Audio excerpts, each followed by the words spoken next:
It's game time. Hello everybody and welcome back to another episode of the Director of Football Sabotage with Livorno. So of course, we have the Champions League final today. It is going to be against PSG. We have played all of our fixtures that have been needed to play since between then. We drew Perugia 0-0 after the Champions League semi-final win against Lyon. We beat Juventus in the Italian Cup final through a goal from Dragoslav Ralovic, which was, I think it's our second, it was either our first or second time we've won the Italian Cup. Spezia next 2-0 home win after going down to 10 men inside 10 minutes, so that was okay, and a 2-0 away win against Entella. So that brings us to today, where in the 1st of June we will be playing PSG in the Champions League final. We'll quickly run through some things that pop up in between now and then. Weber has claimed Player of the Year for Serie A. He only came into the squad really in January, I'm talking, being a first name on the team sheet after the sale of Ponce, but he has got 24 goals and 7 assists in 29 games in Serie A. 8 of them came off the bench as well, so he's actually got 24 goals and 22 starts for us, which is absolutely fantastic. He did get top goal scorer of the year award with Ralovic coming in third. We win manager of the year. In terms of team of the year, Cruz, Zango, Lopez, Patrick, Solossi, Pizzulo, Weber and Ralovic. So we've got 8 of the starting 11, 3 Juventus players completing that. In terms of goalkeeper of the year, we weren't there, unfortunately. Marco Marx did get defender of the year with Zango coming in second. Nobody in midfielder of the year, which is a little bit surprising, but Weber and Ralovic came first and second in striker of the year. Right then, lads, we are here. It is Champions League final day, and I've had a think in between now, when we last left off, and I think this is going to be the final episode regardless of the result. We've got to the Champions League final. We've got to face PSG. Win or lose, this is going to be the final episode of this series. You know, I've loved this series, I've enjoyed it, but I am ready for it to end today. And this is going to be the lineup that faces our final game in charge of Livorno. Plizzari will start in goal. Zango Marks at centre-back. Pelak at right wing-back. Oscar Lopez at left wing-back with Patrick in a defensive midfield. Kyle Wright and Pizzulo will start in the centre with Udem, Ralovic and Weber leading the line. We need the boys to step up big time today. PSG have a fantastic side. Rocker scored against us last season. He's a German striker. It looks like he's got plenty of goals for them this season with fantastic attributes. Kylian Mbappe is still one of the best players on the game, hands down. Only 31 years old. He should be starting up front in my view. Pumpalovic is one of the best wingers on the game, currently starting on the left-hand side for PSG. Preferably on the right for him, but no doubt he'll be good anyway. Ivaldo, he's not fantastic, to be honest with you, but he is a good player. Starting in attack midfield. Minter and Didi in the centre for them. Minter is unbelievable, fantastic player. And Didi's getting on a bit now, 33 years old, but he's still incredibly well-rounded. In terms of the defence, Hassan Gencer, or as the left-back, he is unbelievable. Probably one of the best left-backs on the game. La Riviere as the right-back, he's not really a right-back, is he?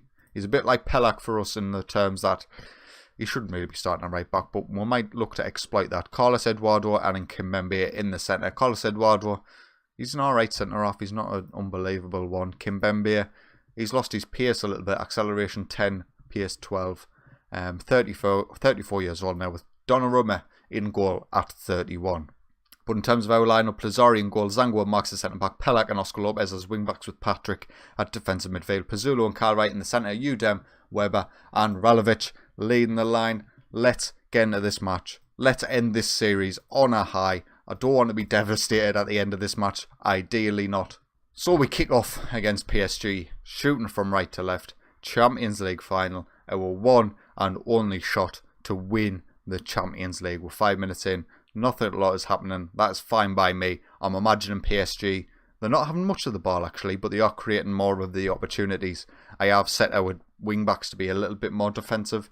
I'll change that if we go 1-0 down and try and get them a little bit more involved higher up the pitch. As we'll pick up with the highlight here, Mbappe on this right hand side plays it back to Mintner. La Riviere is very, very high up at the pitch and out of position, and Weber can try and exploit that as he goes down the left hand side, finds Pizzulo. Please find him in the box. He's there. Ralovic is there, and Ralovic puts us 1-0 up inside 25 minutes. As you can see, exploiting that right back. He's pretty weak. He's leaving gaps, and Weber does incredibly well to find Pizzulo down the left-hand side. Great ball in. Ralovic is there just to poke it home, and Donnarumma cannot keep it out. And we are now 1-0 up. We're just going to go to cautious mentality. Another highlight, Hassan Gens on the left-hand side for PSG. We nip the ball in again, and Pelak is away. We're 3-on-2. Ralovic down the right-hand side. Can he get the ball back post? He can. Weber's there. Donnarumma, what a save that was. I thought it had slipped over the line, but it hadn't. And Minter, oh no, don't do this. Mbappe, get the challenge in. Oh, who was that? Udem, our attacking midfielder, proving his defensive chops. And can he find Ralovic in the box? He's there. And Ralovic puts us 2-0 up. And we are 31 minutes in, and we are 2-0 up against PSG. Two devastating counter-attacks with PSG in possession and then giving it away, leaving huge gaps for us to exploit. And Ralovic has turned up just when we need him. He's had a difficult run in the second half of this season, but now he's definitely making it all worth it as we pick up with another highlight, another PSG attack. Lariviere on the edge. Oh no. Oh no. That's a penalty. I can tell you that's a penalty right now. There was no way that, I think Oscar Lopez, was it? 21? It was Oscar Lopez. That is going to be a penalty for PSG. And you would assume Mbappe is going to step up for that. A penalty is given after video review. We knew that the ball was gone beyond Oscar Lopez and he brought Lariviere down. It was quite cynical actually. But it's given us the opportunity to save it. But it wasn't to be. Mbappe has got a goal back for PSG. And we are now 2-1. Plazzari goes the right way, but never really came close. Oh, lads, man. Why do you have to make it difficult? And we approach half-time. Livorno 2, PSG 1. An unbelievable first half by us. Absolutely delighted with the performance of the boys and the result going into it. It did take a penalty for them to get back into this match, but we need to be careful now that we don't give them any more opportunities. Mbappe to Lariviere on this right-hand side. He gets the ball in. Rocker's there. We need to be careful of Lariviere. He's a bit poor defensively, but attacking-wise, he is absolutely fantastic. So we'll have to keep an eye on that. Another highlight now. Kyle Wright high up the pitch. Do not give the ball away now, because if we do, there's a massive break opportunity. Pelak with the ball in Weber's back post. He hits the post and it goes in the back of the net. Somehow, Carlos Eduardo is credited with the own goal. Oh my God, what a goal. We needed that. We need the 2-goal cushion. Pelak with the ball back post. Weber does fantastically. Hits the keeper. And then Carlos Eduardo tries to clear it, but he can't get it past the post. And we are 3-1 up with only half an hour to go. We are going defensive. We are seeing this game out, boys. Do you know what it is? Let's turtle. We're going to push Pelak and Oscar Lopez back into the more familiar defensive midfield roles. We will make Pizzulo a defensive deep lying playmaker. We'll make Kyle Wright, just a centre midfielder on support. We're going to have everybody on support. There's no room for attacking play right now. And this is a little bit dangerous, you know. We could be inviting pressure onto ourselves here. The changes haven't gone through, so if this does end up being a goal, it's nothing to do with me tactical changes. But please, boys, just stay out this game. Concede no more, and I'm happy. 15 minutes to go. There's a highlight. Minter with a free kick. Kimpembe is there. And PSG have a lifeline. Another goal for them. 3-2 on the night. All my changes going to cost us. Oh, Plazzari, man. What is that? He's not even attempting to go for the ball. He just... Listen, just ignore it. 10 minutes to go. Hold out, lads. We're on defence. We're going to oh no, contain. Very defensive. Not another set piece. Plazzari keeps this one out. And again, get the challenges in, lads. Do not give them another opportunity. 5 minutes to go. Hassan Gensa plays the ball back to the pump. Whatever his name is. 4 minutes in. Well, Patrick, I'm going to keep him on. I don't want to take him off. Pizzulo, I don't want to take him off. Renaud Weber will take off for Stoichev for some fresh legs. Miert can come on for Oscar Lopez. That's not a downgrade. Ventroni is actually an upgrade on Pelak purely because of his enhanced defensive abilities compared to Pelak. And 4 minutes to go, lads. Hold out. Come on. Give me this win. I think this is going to be it, lads. 94 minutes. Pompalovic will clear it. And there it is. Full time. Before it goes, we'll have to change the 3D to see the celebrations. Oh my God. We've done it, lads. And there it is. Livorno on our final episode of the season ever. Ever. And we win 3-2. Oh, Christ almighty, that took it out of us. I thought it was never going to happen. PSG had such a good record against us after last season, but we've finally managed to make it happen. Livorno 3, PSG 2, and we are Champions League champions. Come on, boys. And there's the confirmation. Ralovic, 2 goals, massive 2 goals from him. Carlos Eduardo with the own goal, which was hilarious. Mbappe and Kimpembe with the goals for them. Well, that brings the series to an end, lads. We'll quickly review this season. Fantastic, 99 points, the most points we've ever received in a domestic campaign. Weber with the highest scorer, Ralovic with the most assists. We've won the Champions League, we've won the Italian Cup, we won the Italian Super Cup. So that is technically a quadruple, even though Italian Super Cup doesn't really matter to anybody. In terms of major performance of this season, Ralovic, highest average rating. Despite his drop in form in the second half, he's still one of the best strikers in the game, and he proved that in the Champions League final. Weber came in for Ponce after his sale in January and done absolutely fantastic work for us. 24 goals in 22 games in the league, 4 and 8 in the Champions League. Unbelievable. Marco Marx, probably the sign of the season for me. 44 million from Hertha. A centre-back position where we've had issues all pretty much throughout this save. Our main centre-backs are always getting poached by the bigger sides. Zango, another one who's done fantastically well at centre-back for us this season.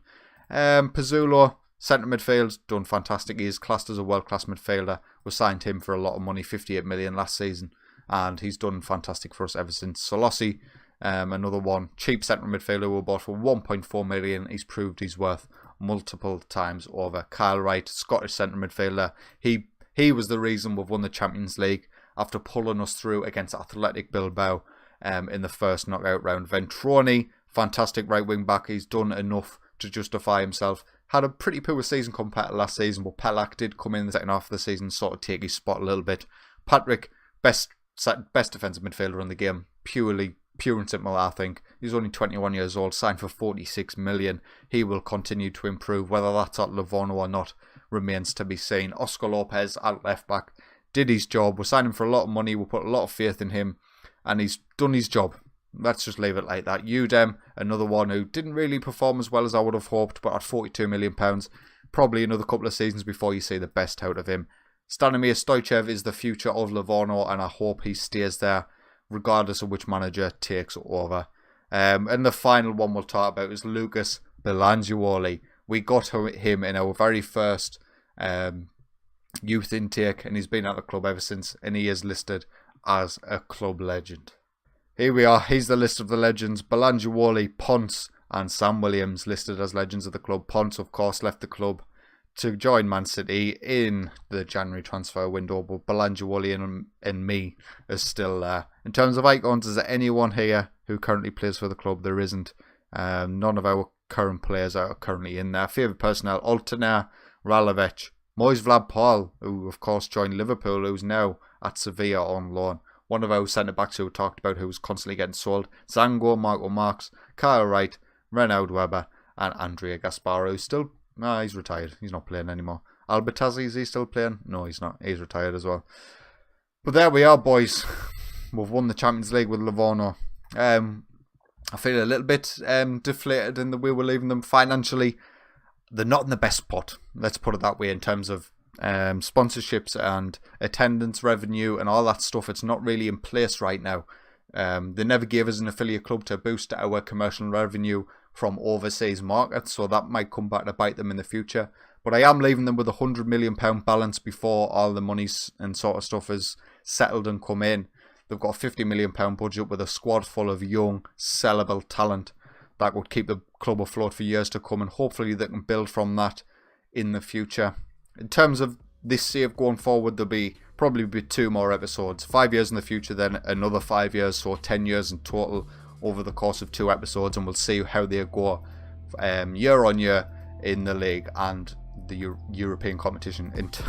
I'm a little bit worried, more than I was with West Ham. West Ham stayed at the top after I left them. I've got a feeling Livorno might creep back down into being maybe a mid-table Serie A club after 10 years. We'll have to wait and see. If you want to say that, let me know in the comment section down below. Please leave a like for the end of the series. We've won the Champions League. We're leaving them on the highest of highs.